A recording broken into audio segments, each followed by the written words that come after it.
श्री हनुमान सत्संग धाम, श्री हरि अवतार दर्शन पीठ, कृष्णा विहार, ग्वालियर। नित्य का सत्संग और नित्य का दरबार। नित्य सत्संग शाम 7 बजे से 9 बजे तक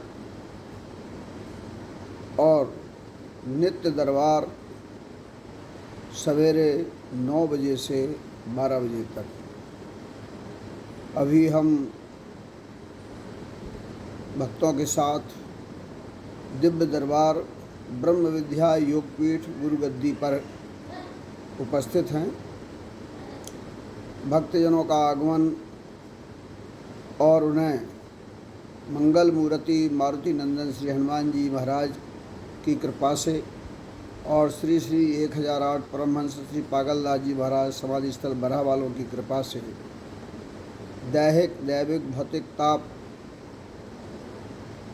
में लाभ, उनकी समस्याओं का समाधान और ब्रह्म विद्या योग पीठ से जिज्ञासा का समाधान मिलता आया है और आज भी इस दिव्य दरबार में मिल रहा है।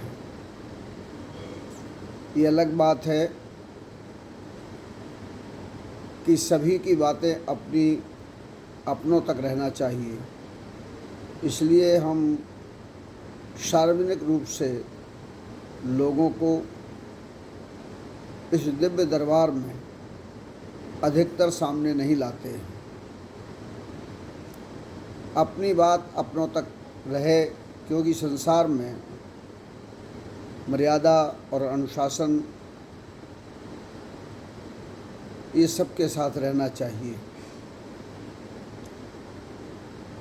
एक होता है जमूड़े का खेल, जादूगर का खेल, वो मजमा लगाए और जादू करके दिखाए, वो एक अलग बात है। यह भी ठीक है कि धर्म में लोगों का विश्वास बढ़े, इसके लिए लोगों को ये लगे कि ब्रह्म विद्या में कितनी बड़ी ताकत है। भारत की यह धरती ऋषियों और मुनियों की है।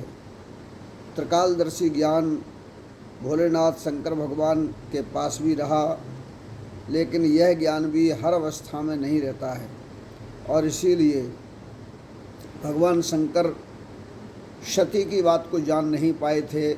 लेकिन जब शंकर देखे उधर ध्याना, सती चरित्र कीन सब जाना।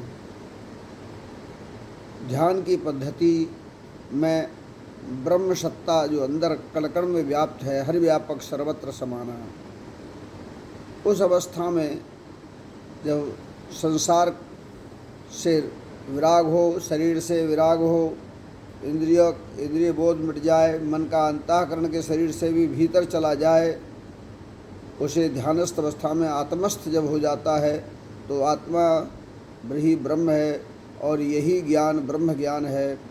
और तब जिस व्यक्ति के अंदर जो स्थितियां हैं, उन स्थितियों तक पहुंचने का ये विज्ञान है।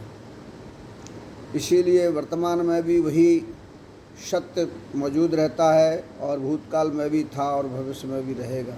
इसलिए वर्तमान भूत भविष्य का बोध हो जाता है बंधुओं। किंतु इसके बाद भी पति पत्नी के बीच, भाई बहन के बीच, माता पिता के बीच, बेटा बेटी के बीच कुछ अनुशासनात्मक व्यवस्थाएं रहती हैं। इसलिए सारी चीज़ें सार्वजनिक रूप से सबके बीच नहीं करना चाहिए। इन्हीं सब धारणाओं को देखते हुए मैं अधिकतर सार्वजनिक रूप से दरबार की स्थिति को नहीं लाता हूँ। फिर भी आपके बीच इसलिए आता हूँ जिससे आपको बोध रहे और आप दरबार का लाभ उठाएं। दरबार का नित्य का समय है प्रातः 9 बजे से 12 बजे तक। एक सेवाश्रय अखाड़ा का निर्माण किया है, उसमें भी हम आचार्यों को, पंडितों को, विद्वानों को, संतों को, महात्माओं को पदस्थ करने वाले हैं, अलंकृत करने वाले हैं।